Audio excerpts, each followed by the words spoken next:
Aram stood at the edge of the high cliff, the tips of his hunting boots nudging loose gravel toward a dizzying fall. Below, a river coursed through the canyon, the water glowing faint orange in the twilight. The stench of sulphurous air wafted on the wind, reminding him of the volcanic mountains that shadowed his homeland. Clouds, piled high like battlements, rolled across the sky in anticipation of the coming storm. Lightning crackled in the distance, ghostly forks illuminating the snow-capped peaks. These mountains, rumored to be the realm of dragons, had called to him ever since he was a child. Tales of Vahagan, the ancient dragon slayer, had woven themselves into the collective memory of the villagers who lived at the foothills of Ararat. Aram could recite the epic from the time he could speak, describing Vahagan's fiery hair and blazing eyes as he tore dragons from the sky. Now Aram had vowed to follow that path, to cleanse the land of the monstrous Vishap that soared out at night to terrorize the countryside. Yet he knew that the Vishap he sought, the one that had reduced his entire village to rubble, was an ancient beast, rumored to be unkillable by mere human might. He turned away from the cliff's edge and gazed westward, toward a jagged outcropping of obsidian rock that glistened with each flash of lightning. There, he believed, waited the spirits of the storm, the only beings powerful enough to grant him the strength to stand against a Vishap so ancient. It was said that the lightning spirits demanded a pledge from those who sought their arcane gifts, a bargain that bound both body and soul. Aram pressed his calloused palm against the carved haft of his sword, the keepsake from his late father, recalling the vow he had made over the graves of the fallen. If it meant forging a pact like Vyag once did, he would do it without hesitation. By the time Aram reached the cavern entrance, the storm raged overhead in earnest. He stepped gingerly, illuminating his path with a burning torch that sputtered in the torrential wind. The opening was festooned with old runes carved into the basalt. Some had weathered away, but enough remained for Aram to make out serpentine shapes and swirling patterns that evoked swirling clouds and forked lightning. The thunderheads roiled, and a jagged bolt of white-hot light crashed into the mountainside just yards away, scorching the earth and sending a torrent of sparks up into the air. Despite the storm's fury, Aram pressed on. Inside, the cavern sank into the earth, and the grip of darkness closed around him. Water from the downpour outside trickled along the rocky floors, forming small streams that seeped deeper into the cave. Aram could hear his heartbeat echo against the silent walls. Every so often, a distant melody of wind whistled through unseen crevices, almost resembling a chanting chorus. It was said that you could sense the presence of the lightning spirits by the tingling in the air, and Aram felt every hair on the back of his neck prickle with electricity. He advanced slowly, mindful of treacherous drops, until his torchlight revealed an enormous chamber. The roof soared upward, reminiscent of a cathedral made of volcanic rock. In the center, an ancient altar of black stone jutted from the floor, cracks webbing across its surface. Flanking the altar were carved pillars, each depicting swirling storms. A faint glimmer of blue-white light shimmered over the altar, pulsating in time with the rolling thunder outside. "Who seeks us?" The voice was a crack of distant thunder, cold and commanding. Aram's heart flinched, but he steadied himself. No matter how fearsome, he needed their help. He sank to one knee, head bowed. "I come to beg the power of lightning to vanquish a Vishap. I would deliver it to the fires of eternity, that my people may be free of its destruction." A hush filled the chamber. Then came a sound like 1,000 whispers from every crevice of the cavern. "We have heard this plea countless times," the voice said. "We have granted gifts to mortal men when storms ravaged these lands, only for them to tremble in terror or become consumed by arrogance. But you have the taste of vengeance on your tongue. We smell your desperation, mortal." Aram tightened his grip on the hilt of his sword, the memory of his destroyed village flickering behind his eyelids. He dared to raise his voice. "I am prepared to pay any price." The faint glow over the altar gathered into a swirling mass of lightning, bright enough to make Aram shield his eyes. Gradually, the mass coalesced into a vaguely human shape, composed entirely of electric current. Its eyes glowed with cold, crackling energy that seemed to piece mind from soul. When it spoke, an entire chorus of storm voices emerged from that light figure. To slay a Vishap that has lived 1,000 years, the mere thunder of man's steel is not enough. You demand a spark beyond your mortal coil, lightning that can scorch the heart of the beast. Take heed, the power you crave may consume you. Aram swallowed hard, but his resolve did not waver. Understood, he said. I will pay with whatever you demand. A long pause stretched. Thunder rolling through the chamber. The figure's lightning eyes shimmered as though reading the imprints of Aram's soul. Aram felt a rush of static charge pass from his head to his feet. Then, the crackling voice stated, "We will grant you the lightning's blade, but it must be fed with your strongest emotions, your sorrow, your rage, your fleeting hopes. Each strike you unleash upon your foe shall drain some spark of your humanity." Despite the looming terror of that bargain, Aram's heart fluttered with a strange sense of release. He thought of the Vishap's scorched path through his village, of the final screams of his kin. If transferring that sorrow and rage into raw lightning was the only way, so be it. He steeled himself. "I accept." The echoing choir spoke again. "Then approach the altar." He did, and as he knelt before the black stone, the swirling energies wrapped around his body like living chains of crackling light. The searing pain made him cry out, but he refused to withdraw. His skin burned with white-hot agony, as if each nerve was replaced by an electrical current. Then, just as quickly as it began, the arcs of lightning receded, circling around him. The sword at his side glowed faintly, its blade humming with new potency. Aram collapsed onto his hands and knees, panting. Steam rose from his shoulders and hair. The spectre of lightning gazed down, its dispassionate glare observing him with scrutiny. "Go forth, mortal, and fulfill your vow. When your purpose is done, remember the price you carry in each strike." Gale winds raged outside the cavern as Aram emerged, the storm still at its height. But now he could sense the lightning in the air, as if its patterns were etched behind his eyelids. He tested the sword, swinging it in a short arc. The blade erupted in a dazzling flash, leaving behind a glowing afterimage. He felt a jolt charge through his body, mingling with his own fury. Seasoned in the ways of a swordsman, he used small bursts of practiced movements to confirm that his weapon was still light in his hand.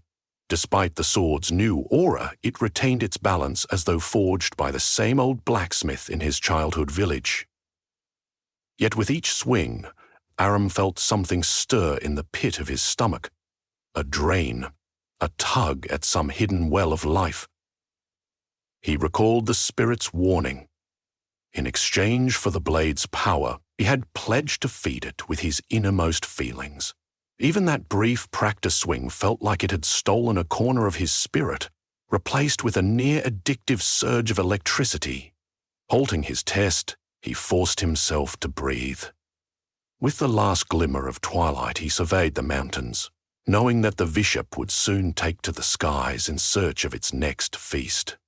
The beast had grown bold after ravaging villages for generations, and rumor placed its lair somewhere in the crater of an extinct volcano across the ridge. Aram had scouted that place before, glimpsing a ridge of obsidian formed by ancient lava flows, towering like the walls of an unholy fortress. There, the creature nested with the remains of countless livestock, and possibly the remains of braver men than Aram. Overhead, a bolt of lightning crackled. He cast one final glance at the swirling sky before beginning his march toward the Vishap's domain. The journey to the volcano took him through ravines cluttered with jagged stone shards, remnants of old avalanches that rained down from the higher peaks. Fireflies danced in the crevices, their glow dwarfed by the occasional flicker of lightning that still rippled through the night. Aram navigated by memory, recalling a hidden path that slithered along the mountainside. He pressed a rough cloth to his mouth, warding his lungs against the sulphurous fumes that seeped through cracks in the ground. After hours of trudging through scree, he reached a plateau that looked out over the crater. The huge depression in the earth resembled a great yawning wound. A foul stench permeated the air, combining the rotten egg odor of sulfur with a singed metal tang that radiated from the pit's center. Aram crouched behind a black boulder, scanning the crater for movement. Flickers of orange light danced among the rocks, hinting at geothermal fires deep beneath the surface. There, in a nest of basalt, lay the massive outline of the Vishap. He clenched his teeth at the sight. Thick scales ran along the dragon's body, each scale the size of a large shield, reflecting dull red glimmers from the molten streams. Its horned head was nearly twice the length of a horse, its jaw lined with obsidian-sharp fangs. A pair of serrated wings sprawled around its body, black membranes stretched taut over powerful ribbing. Even with one glance, Aram could feel the primal terror that must have seized his people in their final moments. Lightning lightly tingled along the edge of his blade, as if responding to the presence of its ancient foe. Aram closed his eyes for a moment, steeling his courage. The spirits had granted him a portion of their storm. Now he had to see if it was sufficient to quell this monstrous presence. Golden sparks pulsed along the carved hilt of his weapon, urging him forward. Though his instincts told him to wait for an advantage, Aram knew that the longer he tarried, the more chance the Vishap might fly off to devastate another settlement. Raising his sword overhead, he conjured the storm's energy, sending a silent plea to spirits in the swirling sky. The first strike of lightning was a radiant arc that cleaved the night sky and crashed just yards away from the sleeping Vishap. The impact boomed, and the beast awoke with an ear-splitting roar that reverberated across the crater's walls. Fire flickered around the edges of its flaring nostrils as it unfurled its enormous wings. The thunderous voice of the Vishap bellowed, an ancient fury awakened by challenge. Aram lunged from behind the rock, sword ablaze with electric brilliance. He swung, releasing a bolt of bluish lightning that scorched the rocky ground and slammed into the Vishap's flank. The beast roared again, spinning its colossal weight around. Scales sizzled where lightning had struck, leaving a flashing burn, but it was far from a fatal blow.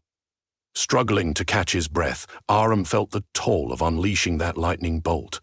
His insides churned as if he had relinquished a piece of his own heart to the blade.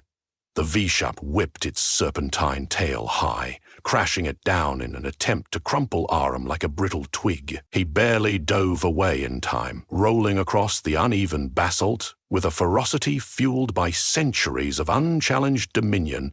The dragon inhaled, its cavernous lungs filling with superheated air. A blazing torrent of flames spewed from its jaws, hot enough to make the solid rock bubble. Aram threw himself behind a jagged boulder, the heat searing his exposed skin. A flurry of molten droplets flew off the stone, singing holes through his leather jerkin. Pain ravaged him, but he forced his body to rise. Summoning the blade's power again, he felt an even deeper drain of emotion. His memory of his mother's laughter, of the color of daybreak over the old village orchard, vanished from his mind as the blade crackled in readiness. He screamed, a wordless battle cry, sweeping the sword forward.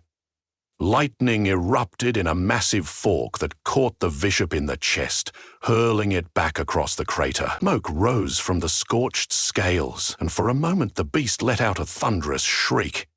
Aram's vision blurred, his body trembled with raw energy, and his mind felt hollowed out, as though he were bleeding intangible pieces of himself.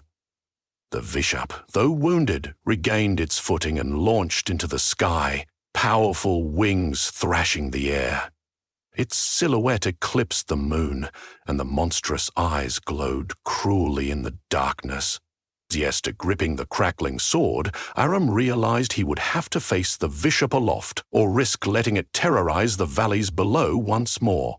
A swirling storm cloud rolled in overhead, droplets pelting his face. Summoning the last fragments of his courage, he pressed the sword's tip into the rocky ground, focusing on the pounding thunder in his chest. He closed his eyes and spoke a jagged incantation taught to him by the spirits. The blade erupted in a wild surge of lightning that arced upward, forming a temporary beacon. The swirling clouds answered his call. Lightning spiraled down from the heavens, swathing Aram in a halo of static brilliance. His limbs tingled, and he felt as if he had become partially weightless. With that borrowed power, he leapt into the air. Instead of falling back to earth, Aram soared upward. Lightning trailing from his boot, the V-Sharp let loose a deep rumble, banks of smoke puffing around its nostrils as it sensed the shift in its adversary. They locked eyes for a split second, suspended above the volcanic crater. The dragon struck first, unleashing another geyser of flame. Aram parted the flames with a slash of his sword. The lightning shearing the inferno, those sparks and embers singed his arms. He howled in pain, baton-like arcs of electricity swirling around him in answer. The V-Sharp lunged forward, jaws gaping wide, flaming saliva dripping from its black fangs. Aram darted sideways, propelled by the cloud-charged winds. He circled around, readying another strike of lightning. But as he prepared to unleash it, a wave of crippling nausea seized him. The corner of his mind realized that each lightning attack eroded the bedrock of his identity, his precious memories and feelings, Laurie. He struggled to recall the face of the brother he once had. Yet he had no choice. Sacrifices had to be made if he were to fulfill his oath. He plunged the sword straight at the Bishop's flank. A blinding explosion lit the night. The dragon roared in deep agony, massive wings beating the air in desperation. A chunk of molten scale fell away, exposing a quivering patch of flesh that oozed black ichor. Aram felt a momentary flicker of triumph, only to have it doused by another shock of emptiness. The blade had demanded a colossal portion of his spirit for that blow. The V-Sharp's undulating roar was filled with bloodlust. Within seconds it gathered itself, fangs snapping. Before Aram could retreat, the dragon's tail slammed into his ribcage with bone-shaking force. Aram plummeted, spinning through the air. He barely managed to right himself by channeling another surge of lightning through his limbs, slowing his fall. He landed hard on a basalt shelf at the crater's edge. The air punched from his lungs. Pain flared in his ribs, and he coughed, tasting blood on his tongue. The bishop crashed down a short distance away, talons scraping the black basalt as it stalked toward him. Fire sputtered from its jaws, and raw hatred burned in its eyes. Aram could scarcely move, every part of his body throbbing. Summoning another lightning strike seemed impossible. His visions danced with swirling shapes of the past phases of loved ones he could not fully recall, their names lost in the bargain. The sword glowed faintly, demanding more from him if he wanted to stand. Gritting his teeth, he forced himself upright. "Spirits of lightning," he rasped, voice raw. "You gave me this power. Aid me. One last time." He dragged the tip of the sword along the basalt, sparks flying. He felt as if some ephemeral scale within him tipped, releasing his final reservoir of sorrow and rage. Clouds churned overhead, thunder rattling the entire mountain range. The bishop reared its head, as if sensing the massive accumulation of storm energy. It opened its mouth in a roar just as Aram, in a last surge of fury, summoned every ounce of the blade's strength. A colossal bolt of lightning, thicker than a tree trunk, crashed down upon the dragon in a deafening explosion of blue-white brilliance. The impact shook the earth. Rock cracked beneath the V-Sharp's bulk, forming deep fractures in the crater. The beast convulsed under the unrelenting stream of lightning, shrieking, its wings thrashing in vain. For an excruciating second, the crater was awash in the fierce glow of scorching light. Then, with a final roar, the bishop collapsed, smoke rising from its hissing scales. Aram wavered on his feet, the sword tumbling from his slack grip. All the sorrow, all the rage he had harnessed had poured into that final devastating strike. In its place, a yawning emptiness threatened to swallow him. He barely registered that the bishop's form lay silent, and the storm above was quiet. Save for the faint rumble of thunder receding into the distance, it was over. Burning hail rained down from the sky. Aram stumbled away from the dragon's carcass, each step uncertain. Glancing back just once, he noticed the creature's massive body was reduced to scorched flesh in some places, scales fused together in others. The stench was overwhelming, yet he felt no satisfaction, no triumph at having slain this ancient horror, for he could hardly recall why he was here or what had elicited such fury. A haze settled over his mind. He trudged through the storm's remnants, retrieving the sword from where it had clattered. The once brilliant glow had faded, the runes along the blade's length blackened as if they had burned out. Aram's hands trembled as he held the weapon. He remembered that he had paid a heavy price for this power, but the details eluded him. The face of his mother, the name of his beloved, the sweet scent of the orchard in spring.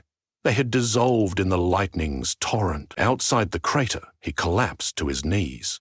The wind carried the acrid stench of dragon's blood, mingled with the tang of ozone from the storm. For a long time, he simply breathed, staring blankly at the swirling mists. He was free of the Vishap, but he was also unmoored from his own past. Eventually, he forced himself to stand.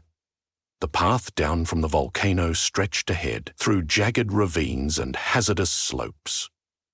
Peace might return to the valleys below once word of the Vishap's defeat spread, but Aram realized with a hollow pang that there would be no homecoming for him, for it was doubtful that any memory of that home remained in his broken consciousness.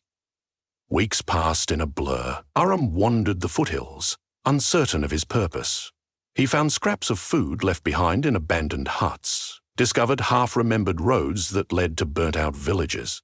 He could recall certain sword forms and basic survival techniques, but personal memories, his father's teachings, the laughter of friends, were absent.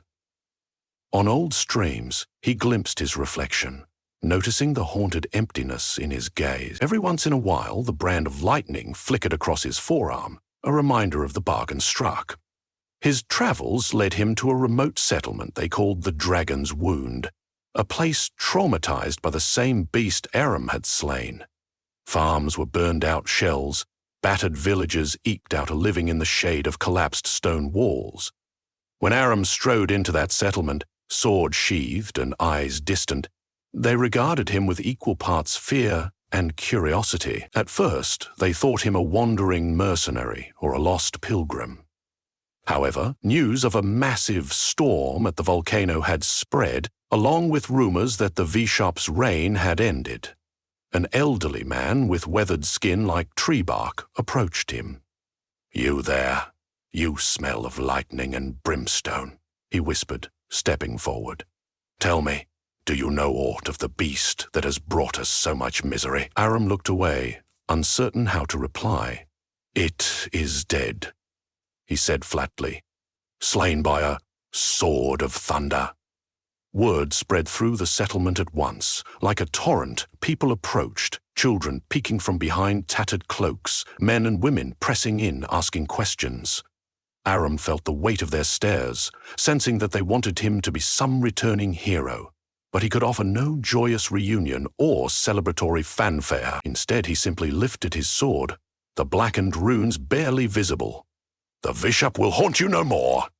Tears of relief streamed down some faces. In an outpouring of gratitude, they offered him bread, dried fruits, meager though they were. Some villagers knelt, uncertain if they gazed upon a messenger of the storm. Aram assured them he was no god, simply a man who had lost something infinite in exchange for lightning's might. Over the days that followed, Aram helped those villagers rebuild.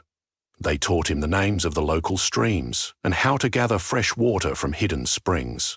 He lifted fallen beams, hammered nails into planks, did whatever was needed. While working among them, he spotted the spark of renewed hope in their weary eyes. Children laughed again, and as news traveled, people from the outlying hills ventured to see if the rumor was true, that the dreaded Vishap would never strike again. Sometimes Aram heard them speak of his deeds, how he must have possessed the spirit of Vahan himself to accomplish such a feat. A folk ballad began to form, for that was how legends were woven in these lands. But each time he tried to recall the memory of slaying the dragon, everything was bright pain and searing emptiness. A hole remained in his heart, one that no grateful smile could fill. One brisk morning, as the first frost sparkled on the rooftops, Aram informed the villagers that he would move on, though he could not say exactly why. An old woman, one who had lost both husband and son to the beast, clasped Aram's hands in hers. She thanked him, tears shining in her wizened eyes. "You saved us, even if it cost you dearly," she murmured. "We shall not forget." He left the settlement behind, forging a path across a hillside, traced with golden fields. Clouds still swirled in the distance, holding the memory of the storm. At the crest of a ridge he paused, gazing up at the sky. It was vast and ever-shifting, thunderheads blooming far away. He felt a faint rumble roll through his body, as if the lightning spirits were reminding him of their presence. No longer did he crave the blade's destructive potential, but the bond remained an ache in his soul. He wondered if the price had been too high, if there was any chance of reclaiming what was lost. Yet his feet carried him onward, traveling east. If Avisha should emerge elsewhere, if any monstrous threat cast its shadow over an innocent village, he would answer. Within him, the battered spark of resolve clung to that purpose, the vow to protect others from the devastation he once endured. If that was all he had left, he would devote his final days to it. The winds picked up, swirling leaves around his boots. He glanced once more at the sword at his side, silent now as though the storms had decided to rest. A faint trace of guilt flickered in his mind, though about what or whom he could not say. Lifting his gaze, he started down the slope, each step punctuated by the distant murmur of thunder. He felt neither joy nor regret, only the knowledge that for a time his destiny would be shaped by the power that still coursed through him and by the promise he had forged with lightning. And so he walked, carrying both the burden of a lost past and the power that had devoured it, guided onward by the echo of storms.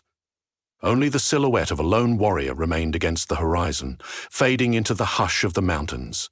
Another legend, drifting into the tapestry of Armenian lore.